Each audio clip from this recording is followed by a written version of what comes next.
Hey, sports card fans, it's John, Boggs fan. Hope you're all doing well. When I decided to collect vintage baseball cards, I had a couple questions to ask myself. One of them is, do I want to concentrate on quality or quantity?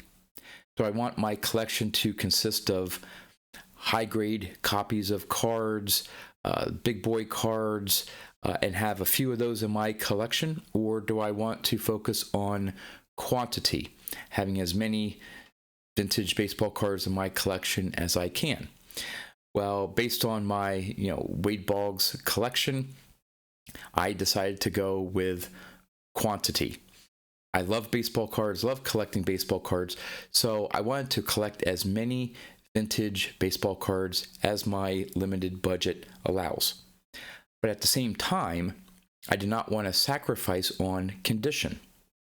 So I didn't want just any old card in my collection just to say I have it. They have to have a nice eye appeal to me. I want to enjoy looking at the cards, which sometimes presents a problem in that I don't want to pay a lot for a card, yet I want a card that has some nice eye appeal.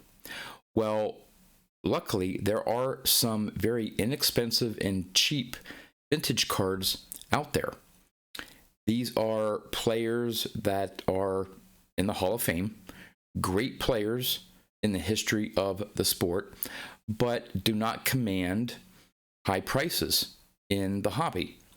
And there's one card or one player in particular that I've picked up a few of his cards. Nice looking copies, mid-grade, almost collector grade, but I've been able to buy on the cheap, and I love these types of cards. They allow me to add to my vintage collection.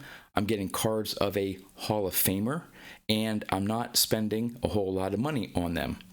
Now, could I have gone out and purchased a card of this one particular player here in a higher grade?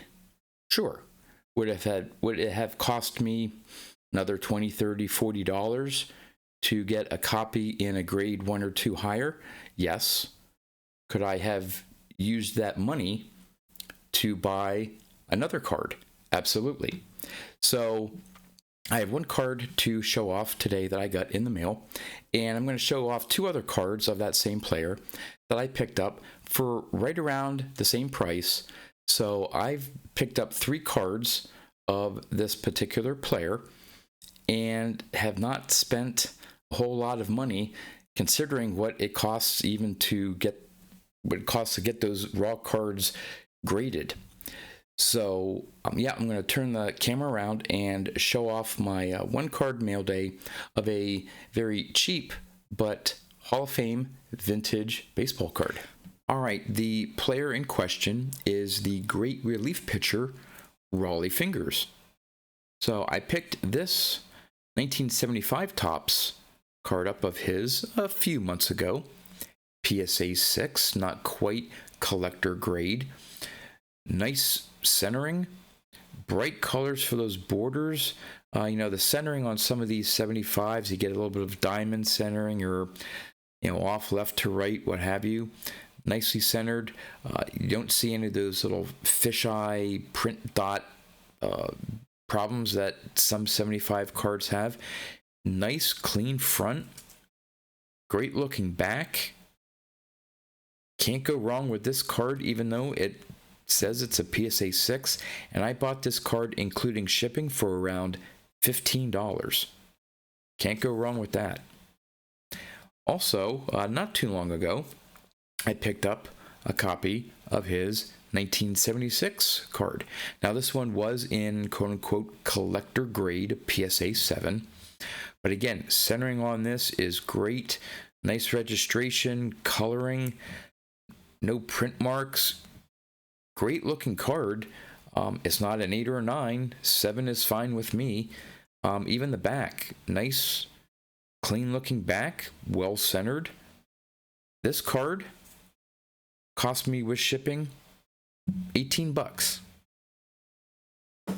Now, for the newest addition to my small little Raleigh Fingers collection here, I just picked up his 1972 Topps card. Again, not in quote-unquote collector condition, which would be a PSA 7. This is a PSA 6. But again, 72 Topps cards, sometimes hard to find centering. This one's very well centered. Again, no print marks on the front. That sort of red border around him with the A's there. Nice, solid, crisp, bright. No registry errors on the picture. It's a very nice looking front of the card. Great eye appeal for a 6. The back is nice as well. There is a little bit of a, you may be able to see it there on the back, a little bit of an ink smudge there or whatever, but it's on the back. Doesn't take away from the overall look of the back of the card. Overall, nice, clean copy. This one with shipping, $15. So with these 3 cards here, 45, if I do my math, $48, I think, for all 3 of these Raleigh Finger cards. Again, they're all in great looking condition, great eye appeal. I wasn't going for 8s, 9s of these cards, and I spent less than $50 on the 3 of these.